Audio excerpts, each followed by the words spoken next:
The floorboards in the hallway still groan in that particular way, a sound I spent 30 years insisting was just the house settling, even though Sarah and I both knew better. It wasn't settling. It was fatigue, deep and structural.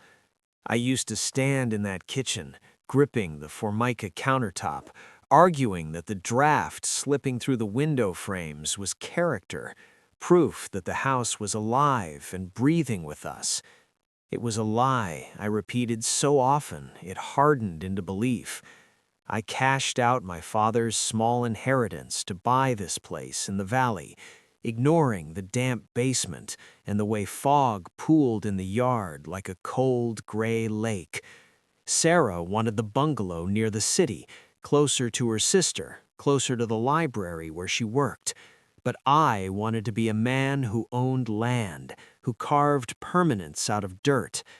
I defended that decision through flooded winters and summers when the well ran dry, wearing my stubbornness like armor, convinced that admitting I was wrong would mean disappearing entirely. I remember the afternoon in 1984 when the realtor looked at me with quiet, professional pity. But I planted my feet on that gravel driveway like a man claiming a kingdom.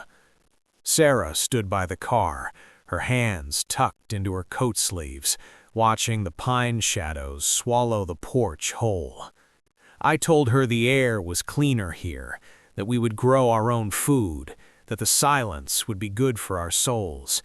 Even then I saw the hesitation at the corner of her mouth, a flicker that wanted to say we were too far from the world. But she chose to trust me instead of her own instincts. For decades after, whenever the roof leaked or the heater failed in the dead of January, I blamed the weather, the contractor, anything but the place itself.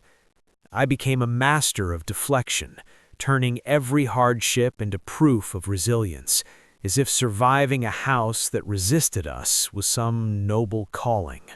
Pride, I eventually learned, can keep you warm for years, but it won't keep the pipes from freezing when the north wind finally finds the gaps in the mortar.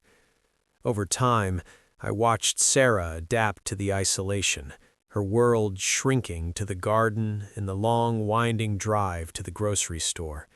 She stopped talking about the city, stopped mentioning the concerts she missed, or the comfort she once found in the sound of footsteps and sirens.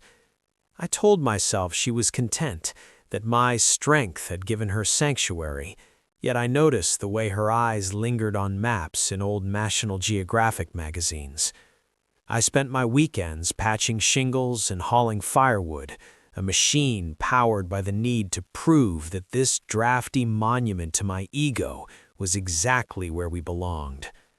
I was so busy defending the borders of my mistake that I failed to see the quiet cost it was extracting from the woman living inside it with me.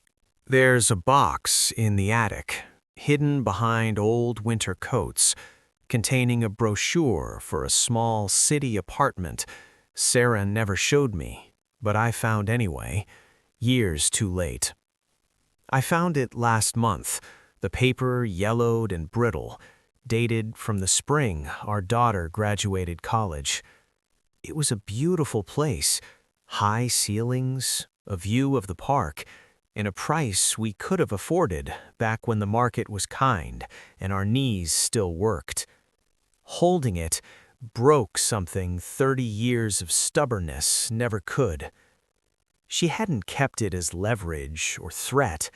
She kept it as a dream she quietly surrendered so I wouldn't have to face the shame of being wrong. Every time I praised the quiet and cursed the noise of the city, she carried that silence for both of us, trading her own light for the preservation of my pride. Yesterday, I finally called the contractor, not to patch the siding or brace the beams, but to ask what it would take to make this place ready for someone else.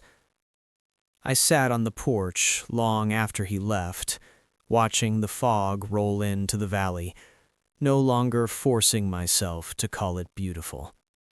The house felt smaller then, reduced to wood and stone that had served as a fortress for my vanity. Sarah was in the kitchen, humming something low and tuneless, her movements slower now, but still steady. I went inside and sat across from her, watching the light catch the steam from her tea, and for the first time in my life, I didn't try to justify the cold. I reached across the table, took her hand, and told her I thought it was finally time we went home. She didn't ask where or why or how. She just closed her eyes and let out a breath she'd been holding since 1984.